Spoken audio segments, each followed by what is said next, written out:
Welcome back to It Ain't Rocket Science. I'm Adam Balkin. With the world's population steadily growing each year, urban centers across the globe are facing issues with infrastructure, pollution, and overcrowding. So, who better to solve those problems than this country's future generations, the eventual residents of cities across the country? That's exactly what these students are doing. It's part of the Future Cities competition, where it's all about the future of the possible. We looked at cities now, and we wanted to identify some problems and fix them in our future city. The hardest part of coming up with a city today is because you see, like with our city right now, we have to come up with different ways because there's so many components you have to perfect: transportation, education. You have to make your citizens happy. 40,000 middle school students from 1,350 schools across the country compete in the National Future Cities competition. Each team thought up its own way to create the perfect urban environment, from transportation to energy efficiency, even imagining what type of businesses would thrive there.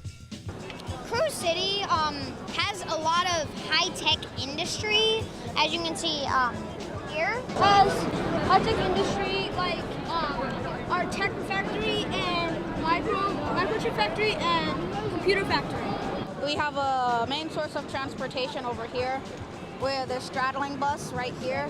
It's a bus that basically goes over cars, so cars go under the bus, kind of like a portable tunnel.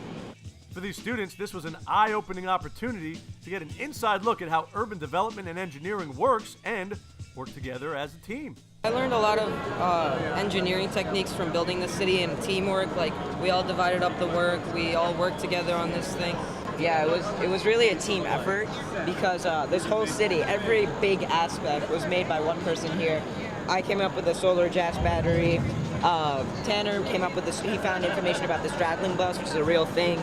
Jason helped make everything look nice. He painted a lot, and he came up with some really good ideas, like our sewage system and our evacuation system. So it was really a team effort.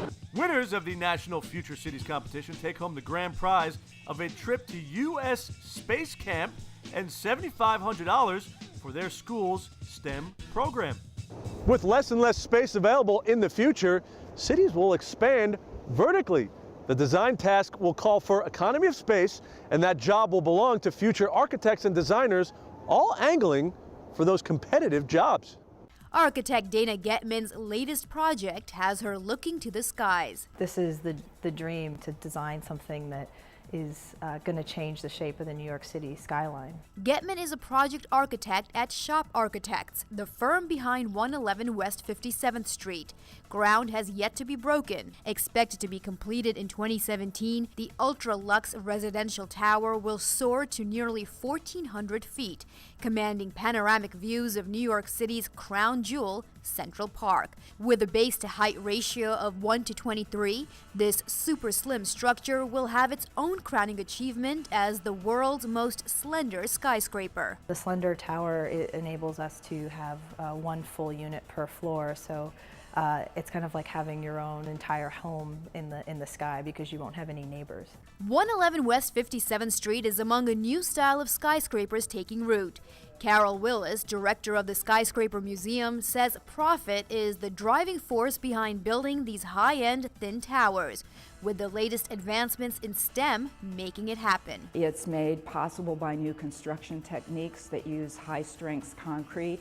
There's wind engineering that's necessary in order to understand the overturning forces. There's all kinds of math and science that come together to solve the problem of these super slender buildings. And this confluence of fields is exactly what drew Getman to architecture. I was lucky enough in high school to have a teacher that taught architecture and wood shop, and it was one of those fields where you're able to combine art and problem solving and math and engineering, and being exposed to that at an early age really got me interested in it. And since skyscrapers are an American invention, there's a demand for U.S. architectural and engineering teams around the world. Take the Burj Khalifa, the world's tallest building, maybe in Dubai, but it was American architect Adrian Smith who designed this record-setting skyscraper that tops off at more than 2,700 feet. We've been building them for about 100 years, and now with that experience in the design and construction and the way teams work,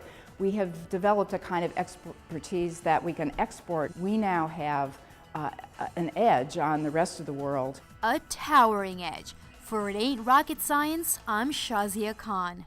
Now, when it comes to architecture, science, technology, engineering, and math merge with art. One North Carolina school is honing in on the combination of STEM and art, or STEAM. Meg Smith takes us inside the classroom.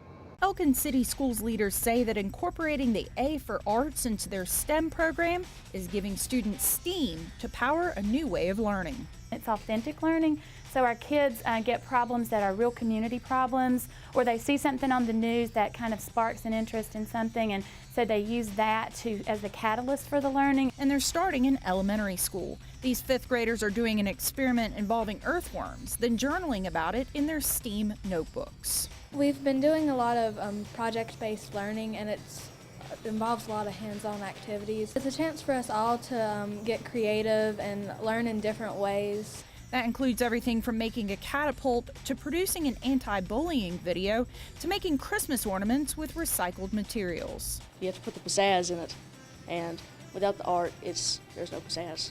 And through this interactive learning technique, these students say it's already getting them thinking about what they might want to do after college. Careers that are paying some of the highest paid salaries in our state. It helped me think more about engineering, because we've been doing a lot of engineering courses like in our STEAM, like building boats, and in our AIG class we build bridges. Building a solid foundation for a bright future. For It Ain't Rocket Science, I'm Meg Smith. Well, that wraps it up for this episode of It Ain't Rocket Science. Remember, to find more hands-on science, technology, engineering, and math opportunities in your community, visit www.connectamillionminds.com. Until next time, it's been a blast.